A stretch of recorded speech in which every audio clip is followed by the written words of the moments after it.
Esta es una nueva emisión de TVC4 Noticias, el informativo diario de Comarca TV, la fuerza de la voluntad.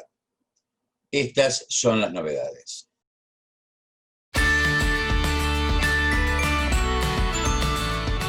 Reanudan los ensayos de la vacuna de la Universidad de Oxford contra el coronavirus. Reporte matutino diario del Ministerio de Salud sobre COVID-19 en Argentina. Alberto Fernández: no queremos multiplicar la estafa que vivimos en los últimos 4 años. Colia: el gobierno nacional logró fortalecer el sistema de salud en todo el país. Clausuraron de manera total el zoológico de Luján, conocido por dejar tocar los animales. El INTI desarrolló un kit de testeo olfativo para prevención de COVID-19. Fútbol y holocausto: la muestra de un argentino que cuenta la tragedia a través del deporte. Quirós: la meseta alta de entre 1.100 y 1.300 casos de coronavirus lleva ya 9 semanas enteras. El jefe de gabinete bonaerense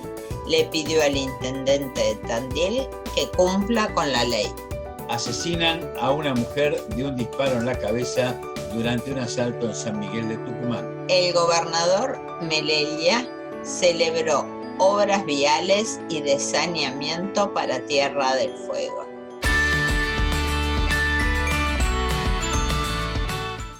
La Universidad de Oxford y el gigante farmacéutico AstraZeneca anunciaron, tras obtener la autorización de las autoridades británicas, la reanudación de los ensayos clínicos para lograr una vacuna contra el coronavirus, que habían sido pausados hace 6 días después de que un voluntario en el Reino Unido, uno de los más de 10.000 que participan en las pruebas, sufriera una reacción adversa.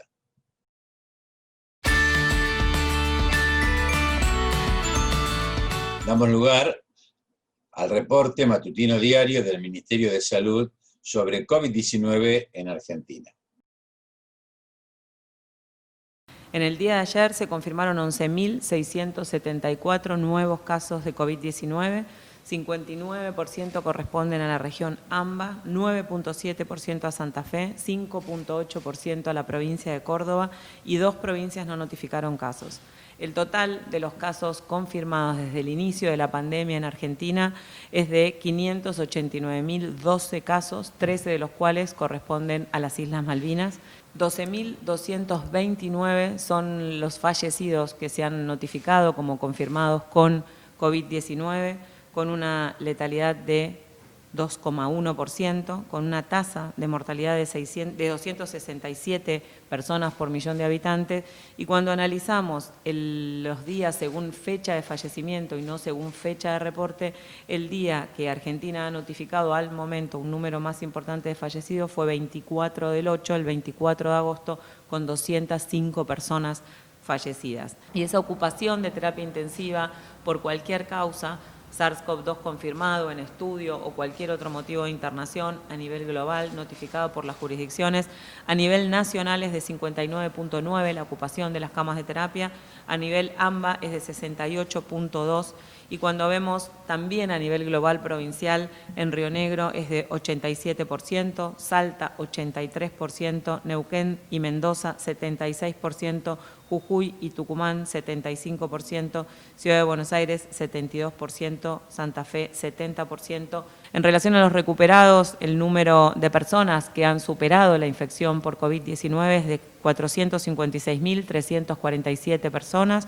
En el día de ayer se dieron 8.084 altas y eso corresponde al 77.4% del total de los casos confirmados. Cuando hablamos de la seguridad del paciente o de trabajar en la seguridad del paciente, estamos hablando de trabajar para instrumentar todos los mecanismos necesarios que evitan el daño a los pacientes relacionados con la atención de la salud. Es decir, que nos referimos a daños ocasionados no por la enfermedad del paciente, sino por la atención de la salud, o sea, por la acción del sistema de salud sobre los pacientes.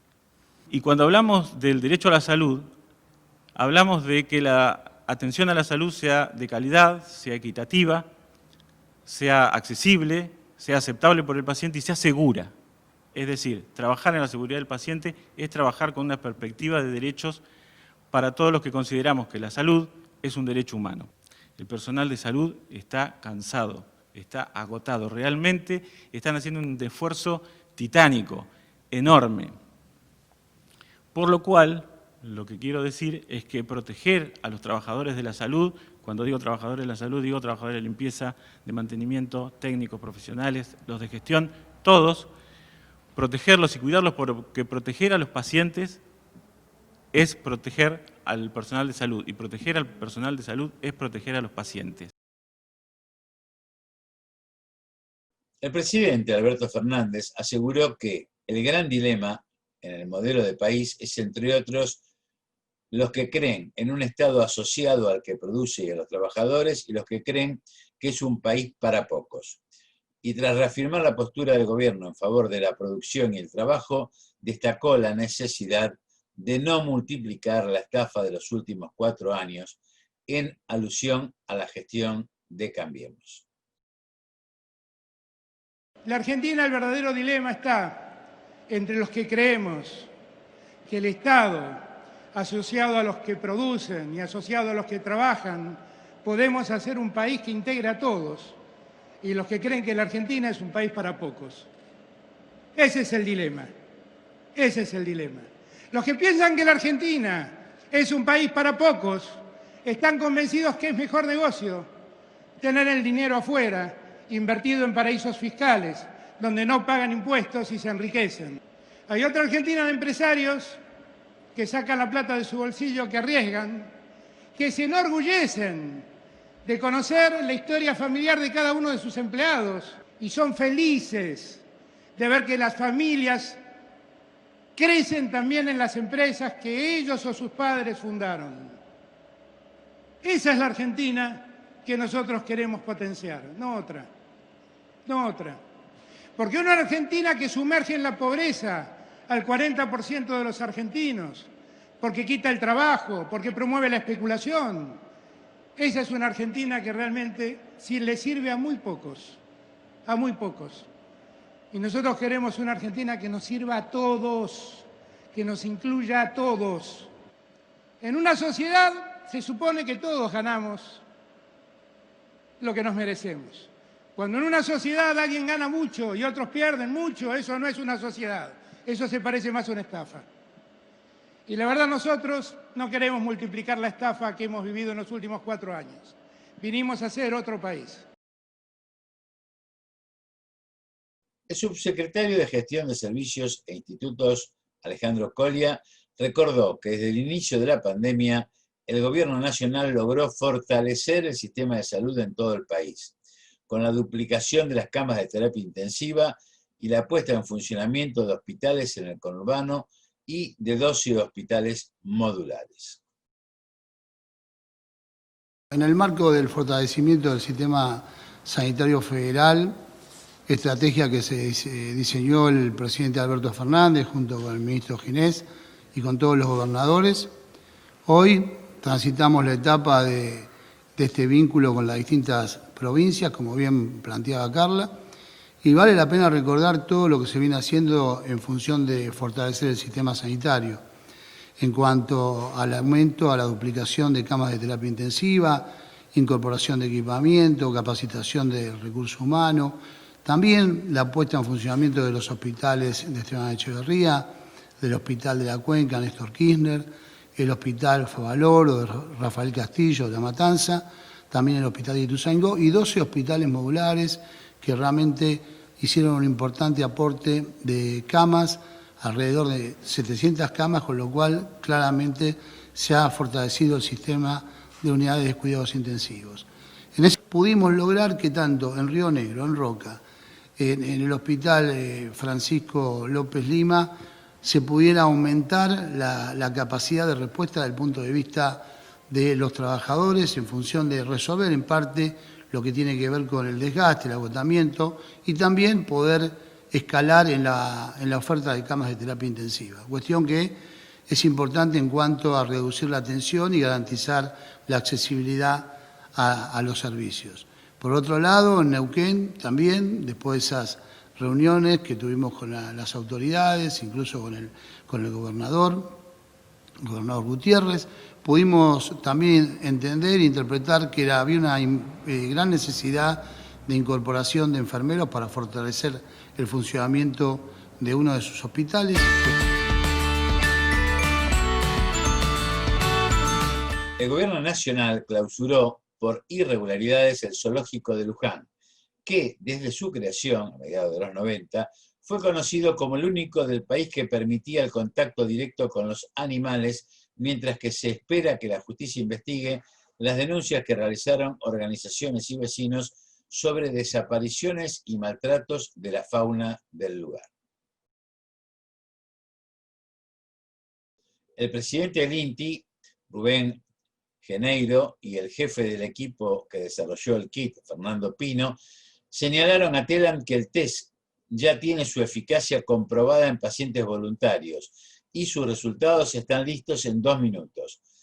Están avanzadas las negociaciones con empresas para la transferencia de la tecnología para fabricarlos a bajo costo y de manera integralmente nacional.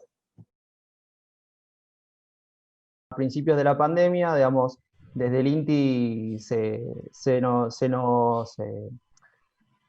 indicó, se nos pidió que todos los equipos que estuvieran en el INTI, digamos, desde las fortalezas que tiene el INTI, empezar a trabajar y abocarnos profundamente a buscar soluciones para esta pandemia que recién en aquel momento estábamos empezando. Fue que dijimos, bueno, tenemos que ahora desarrollar algo que si bien existe en el mundo, tenemos que adaptarlo a la situación, digamos, con la premisa de que sea algo nacional, que sea económico, que sea de un análisis rápido y que sea fácil de realizar. Y finalmente, gracias al presidente, pudimos tener el contacto del Ministerio de Salud de la provincia de Buenos Aires, que nos derivó al centro de aislamiento de la Universidad de Quilmes, donde pudimos conseguir, digamos, aquellas personas que tenían COVID y que tenían pérdida de olfato, ¿no? Como para terminar de validar el test, de contrastar, a ver, digamos, gente que huele bien versus personas que no tienen el olfato en buenas condiciones. La idea es hacer la transferencia tecnológica a una empresa que esté, digamos, interesada en este proyecto y que será la encargada de fabricar, las encargadas, digamos, porque esto no está suscrito a una sola empresa, sino que todas aquellas que estén interesadas en el proyecto se pueden acercar y nosotros le haremos la transferencia del desarrollo que elaboramos y ellos serán los encargados de fabricar y de distribuir a sus clientes. La idea es que tal vez tenga un perfil de proceso mucho más amplio que el sistema de salud. En realidad se estaba pensando que pueda ir una empresa para hacer un testeo rápido a un lugar donde pueda haber circulación de gente por otro motivo. Digo, esto como puede ser más estratégico, pensando, como les decíamos, es algo muy preventivo. Como decía Fernando, es una de las características que puede tener un paciente COVID, por lo cual, con un procedimiento mucho más sencillo, de rápida definición, puede dar un elemento adicional para decir, bueno, hay chances de que esta persona pueda ser COVID positivo. La práctica de fútbol en los campos de nazis de exterminio durante la Segunda Guerra Mundial no representaban un juego lúdico, sino otra forma de deshumanización, dijo el argentino Leonardo Albajari, quien investigó sobre estas historias y fue premiado en Alemania por su muestra No es un juego, con la que desde el 23 de septiembre dictará un curso virtual desde el Museo del Holocausto de Buenos Aires.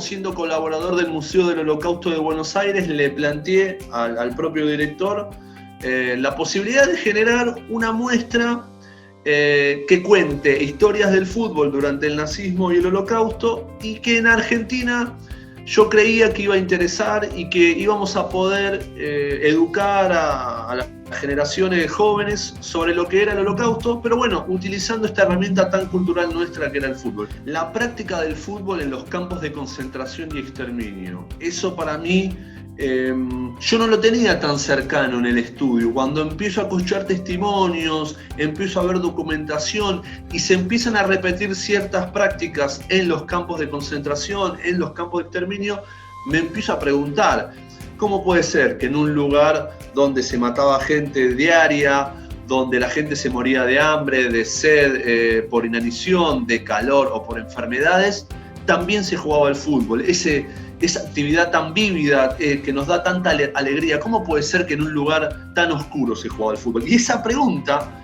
que me dispara distintas respuestas es lo medular en la muestra y fue lo que más nos interesó a la hora de investigar y a la hora de analizar junto al público. Es importantísimo los distintos testimonios de los sobrevivientes y a partir de ahí la documentación, y empiezan a aparecer fotos, empiezan a aparecer videos, y esto parece normal, pero créanme que filmar en un campo de concentración no era normal, ¿sí? Entonces preguntarnos quiénes filmaban esto, quién organizaba un partido de fútbol y después lo filmaba, y a quién se lo mostraba y por qué. Bueno, empiezan a aparecer también archivos de estas cuestiones, y en eso se basó la investigación. Y es, si querés, los últimos 15, 20 años donde empiezan a aflorar nombres de personalidades de la comunidad judía en lo importante que fue el fútbol alemán en aquella época. Y que no fue el régimen nazi el único, justamente el régimen que utiliza el deporte en su favor. Para mí es el ejemplo fundamental para estudiar la vinculación del deporte y la política. Pero claramente nos demuestra que no fue el único. Y ahí está, en los Juegos Olímpicos de Berlín, hasta un punto clave y una bisagra en la historia del nazismo en Alemania. Antes del 36 fue una cosa, y entre el 36 y el comienzo de la Segunda Guerra Mundial fue otra. Las profes y los docentes, lo que recibimos es un agradecimiento de haber encontrado este espacio, este rincón, esta visión del Holocausto y contarla desde esta forma. De nuevo, sin banalizarla, pero utilizando una herramienta que a los chicos por ahí les interesa más y que van a prestar más atención. Y en eso está también el espíritu del proyecto. El ministro de Salud porteño, Fernán Quirós, afirmó que los casos de coronavirus en la ciudad de Buenos Aires vienen descendiendo día a día en las últimas 2-3 semanas, con una meseta alta de entre 1.100 y 1.300 casos que lleva ya 9 semanas enteras. Lo que pueden ver allí, con lo que venimos mostrándoles, es que efectivamente luego de la última vez que aumentaron los casos, que fue en la tercera semana de agosto, las 2 semanas que siguieron en descenso de casos. Y eso se ve perfectamente bien en este gráfico, que lo que hace es mostrar desde el 1 de julio hasta la fecha lo que se llama la media móvil de los últimos 7 días. Y lo que se ve aquí, como siempre mostramos, es esa meseta alta entre 1.100 y 1.300 casos que lleva ya 9 semanas enteras y que en las últimas 2-3 semanas, como bien ven allí, viene descendiendo día a día. Todas las curvas en las ciudades del mundo tienen una temporalidad característica y nosotros esperamos que esa temporalidad se pueda reproducir aquí en la ciudad. Nosotros todavía consideramos que la epidemiología de la ciudad no está suficientemente descendida como para activar actividades en las áreas cerradas, en ninguna de las dimensiones. Por eso hemos trabajado tanto en el espacio público.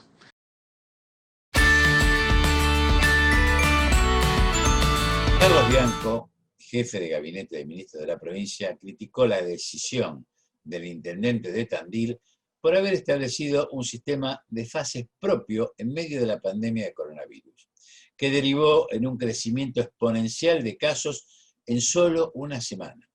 Le pido que deje la anarquía, porque en la anarquía los únicos que pierden son los tandilenses, afirmó Bianco. Se ha incorporado Tandil a fase 3, que tiene una situación, a nuestro entender, bastante preocupante. En la semana nosotros contamos siempre los casos desde un sábado, hacemos el corte de sábado a viernes, y el sábado hablamos con los intendentes para definir la ubicación de manera consensuada. No es este el caso porque, bueno, el distrito de Tandil ha definido tener su propia fase, pero nosotros vamos a seguir trabajando con Tandil de la misma manera que seguimos trabajando con el resto de los distritos. En la semana que fue del 29 de agosto al 4 de septiembre, Tandil tuvo 78 nuevos casos, o sea, la semana pasada, la semana anterior. En ese marco, el intendente se puso creativo y estableció un sistema de fases propio, que es un sistema más permisivo que el de la provincia de Buenos Aires, es decir, que permite mayor circulación. El resultado fue inmediato. La semana que pasó, del 5 de septiembre al 11 de septiembre, tuvo 145 nuevos casos, el doble, casi el doble, de casos que tuvo la semana anterior, y hoy en día está con un equivalente la última semana de nuevos casos, de 104 nuevos casos cada 100.000 habitantes. O sea que realmente preocupante el carácter exponencial que está teniendo el nivel de contagios en Tandil. O sea, los nuevos casos se duplicaron solamente en una semana. Dada esta situación y dado que ya se trata de un distrito con transmisión comunitaria, como lo establece el decreto de necesidad de urgencia presidencial para los distritos que tienen que estar en el ámbito del aislamiento social preventivo y obligatorio, nosotros hemos decidido pasarlo a fase 3, que se corresponde justamente con el aislamiento social preventivo y obligatorio. Lo que nuevamente y de manera muy respetuosa le pedimos al intendente es que cumpla las normas, ¿sí? Que dejen de ponerse creativos con sistemas nuevos, más permisivos y que tienen estos resultados y cumplan la ley, porque en la anarquía no gana nadie, en la anarquía pierden los tandilenses, muy claramente.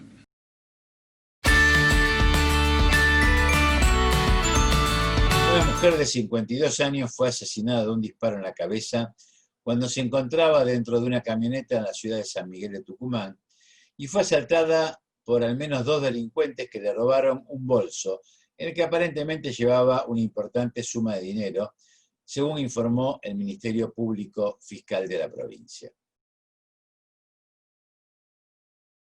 El gobernador Gustavo Melella celebró y agradeció los anuncios que hizo el presidente Alberto Fernández sobre la ejecución de obras viales y de saneamiento que implicarán para Tierra del Fuego la pavimentación de varios tramos de la Ruta Nacional 3 y la construcción de plantas cloacales e infraestructura sanitaria en ciudades de la provincia. Hay 2 grandes bloques de obras, una vial, que es la continuidad de la Ruta 3, que es la pavimentación del paso de San Sebastián, paso fronterizo de nuestra provincia, 14 kilómetros que no se terminan hace muchos años. Sin embargo, Chile avanzó muchísimo en la construcción y para los fueguinos es una deuda pendiente, y la terminación de esa obra tiene que ver con el transporte, pero tiene que ver con el ingreso y egreso de nuestra provincia. Y continuando con la obra vial, llamaremos a licitación para la pavimentación de unos kilómetros de los tramos finales de la Ruta 3, también en la ciudad de Ushuaia, hasta el ingreso y dentro del Parque Nacional La Pataya, con lo cual ese trabajo va a llegar bien hasta el fin del mundo, como todos los argentinos conocemos. El segundo bloque de obras, bien lo decía Gabriel recién, tiene que ver para las 3 localidades de nuestra provincia. En Ushuaia, con un colector cloacal máximo, que tiene que ver con el saneamiento.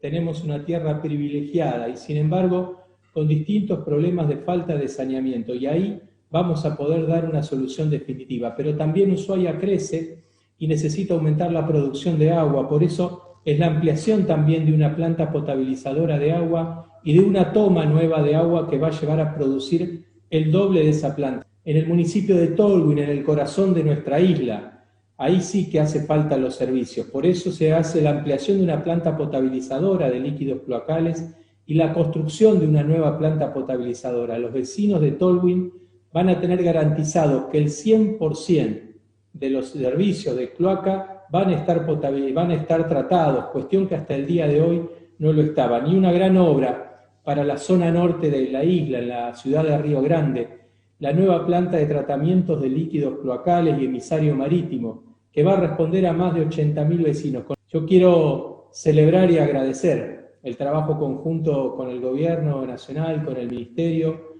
porque realmente nos han escuchado, y sobre todo en este momento, donde entendemos claramente que la obra pública es motor de generación de más empleo, de movimiento económico, de inclusión. Por eso le acerco el saludo de la UOCRA de nuestra provincia y también de la Cámara de la Construcción. Hoy la pandemia lo demuestra, todos tenemos que ocuparnos de sostener la vida, la propia y la ajena, respetando los consejos sanitarios para evitar que la pandemia se expanda. Cuando bajo cualquier excusa se atenta contra el bienestar general, poniendo en peligro la salud pública, se traiciona las necesidades del pueblo. Y tengamos claro, se cometen delitos penados por nuestro Código Penal. La pandemia que al mundo afecta no se afronta como una cuestión de libertad individual, mucho menos como un tema económico. Lo que está en juego es la salud y la vida es un tema de solidaridad, de hermandad. El COVID-19, take away, como se puso de moda decir, en criollo es para llevar.